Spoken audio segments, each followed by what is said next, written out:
Wesh la famille, c'est JZ, j'espère que vous allez bien. Là, oh merde, il est 1h30 du matin, mais je viens de finir le texte de cette vidéo et je suis vraiment impatient de vous la présenter. Du coup, je suis obligé de règle tout de suite, malgré la fatigue. Je vais essayer de faire de mon mieux, vous inquiétez pas, je pense que je vais surtout avoir une vieille gueule, mais en tout cas, les informations sont présentes. Le montage, tout ça, vous inquiétez même pas. Franchement, je vous incite vraiment pour une fois à rester jusqu'à la fin, parce que c'est l'histoire la plus choquante. On va parler d'un enfant...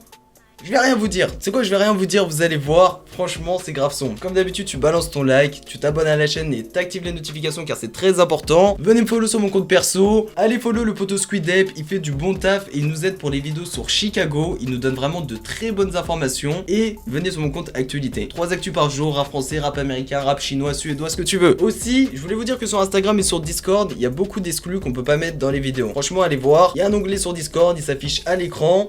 Il y a un onglet aussi sur Instagram, une petite bulle avec écrit exclu NGZ, et allez voir parce que voilà, on peut pas tout mettre sur YouTube, mais il y a vraiment de bonnes choses intéressantes. Bon visionnage.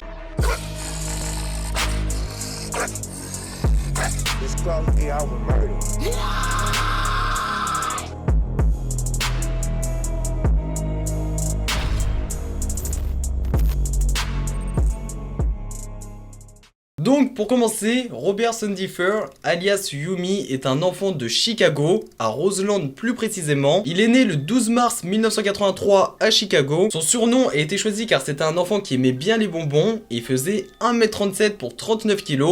Autrement dit, c'était un jeune, mais il était costaud quand même. Sa mère s'appelle Lorina Sandiffer et son père Robert Aikins. Et pour revenir à sa mère, en fait, c'était une vraie habituée des arrestations de la police. À son actif, elle compte une trentaine d'arrestations pour prostitution et drogue. Et son père, c'était un gangster connu qui d'ailleurs a été pas mal absent pendant l'enfance de Yumi suite à de nombreuses incarcérations pour drogue et armes à feu. Et dites-vous que Yumi, avant même d'avoir 2 ans, il avait déjà eu des problèmes car sur son corps, il avait plusieurs cicatrices, dont des brûlures de cigarettes. Autrement dit, c'est un enfant qui a été abusé et battu. Voilà pourquoi en 1986, sa garde a été confiée à sa grand-mère qui habitait à Roseland. Et dites-vous que la maison là-bas, c'était une maison où pouvait des fois accueillir jusqu'à 19 enfants. Dites-vous que quand Lorina a eu Yumi, elle avait 18 ans et Yumi est son 3e enfant, ce qui est déjà incroyable. Et peut-être que ça aurait été mieux au final si Yumi était resté chez sa mère et non chez sa grand-mère. Mais les choses ne se sont pas passées comme prévu.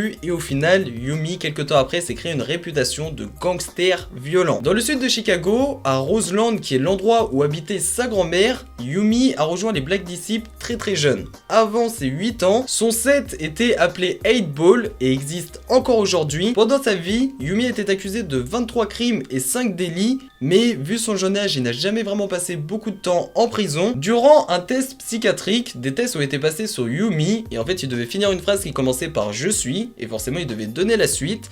Et Yumi a répondu « malade ».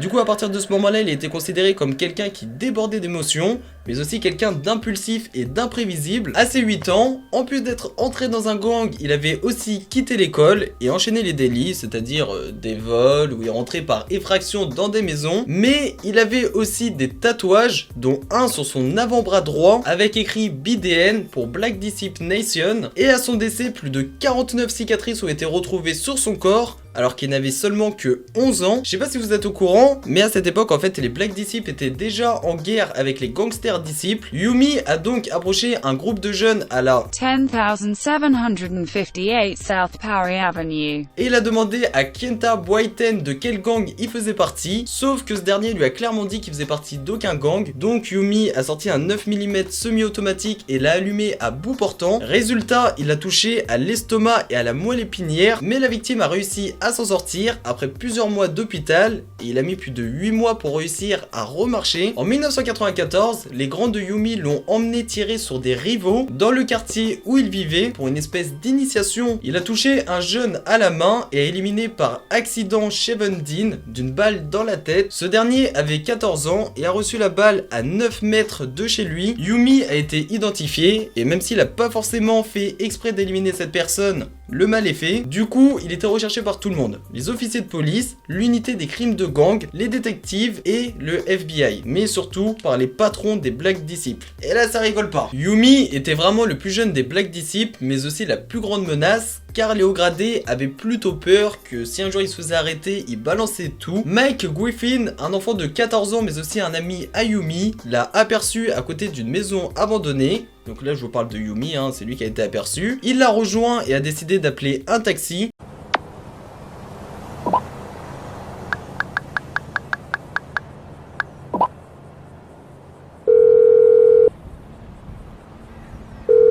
I need a cab as soon as possible. Not a problem. A driver's on the way. Appreciate it. Pendant ce temps-là, deux frères qui faisaient partie des Black Disciples étaient à la recherche de Yumi, forcément car comme je vous ai dit, ils avaient peur qu'il balance. Du coup, en premier temps, ils sont allés chez Yumi, sauf qu'il n'était pas là. Le hasard a fait que les deux frères en fait ont croisé Mike et Yumi. En train d'attendre le taxi, ils sont venus et ont pris Yumi. En fait, ils lui ont vraiment pas laissé le choix. Ils lui ont dit de monter à l'arrière de la voiture, tête baissée et de se coucher sur la banquette arrière. Ils l'ont conduit 9 blocs plus loin. Yumi marche alors dans un tunnel rempli de graffitis avec les deux frères. Ils l'ont mis à genoux, ils sont arrivés derrière et lui ont mis dans la tête.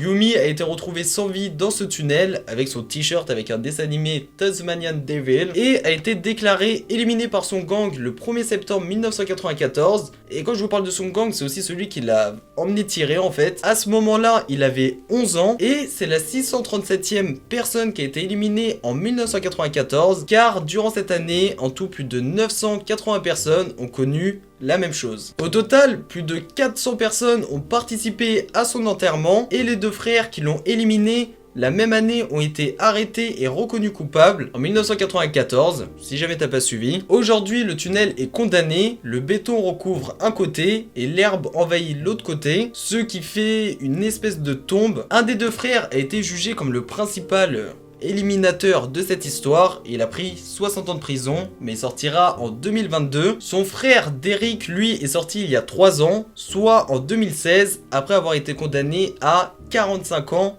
de prison. On est le lendemain et j'ai oublié de vous dire quelque chose dans le montage, c'est Squidep qui m'a fait la remarque. Encore aujourd'hui, Yumi est représenté par son set A-Ball ou encore des membres de sa famille comme à O-Block. Yumi est devenue une figure de l'anti-violence par les manifestants mais aussi une figure de la violence elle-même. Car oui, Yumi a été tué à 11 ans et clairement personne ne mérite de mourir à cet âge-là. Mais chaque année des enfants aussi jeunes et voire plus jeunes sont éliminés, qu'ils fassent partie de gangs ou non. C'en est devenu une habitude quotidienne et au final ce qui pensait être une erreur de passage se retrouvera gravé dans la mémoire de beaucoup de monde et ce même hors Chicago. Donc voilà comment un enfant de 11 ans a été éliminé par ses grands alors que de base il a suivi leurs conseils. C'est très triste. Et si jamais vous voulez vous renseigner sur cette histoire, il y a encore beaucoup de choses à dire qu'on n'a pas forcément dit dans la vidéo parce que voilà, on a fait le tour des choses les plus importantes. Mais si vraiment vous voulez savoir les moindres choses, n'hésitez pas à aller faire un tour sur internet car il y a beaucoup de personnes qui ont réagi à ça, même des clips qui ont été faits pour lui rendre hommage. Et j'ai même vu une vidéo de Tupac où derrière il y avait un poster de Yumi. Donc voilà, si vraiment vous êtes intéressé par ça, n'hésitez pas à vous renseigner parce qu'on voulait pas vous faire une vidéo de 30 minutes, sinon vous allez pas la regarder. Bref, c'est ici que se finit cette incroyable histoire.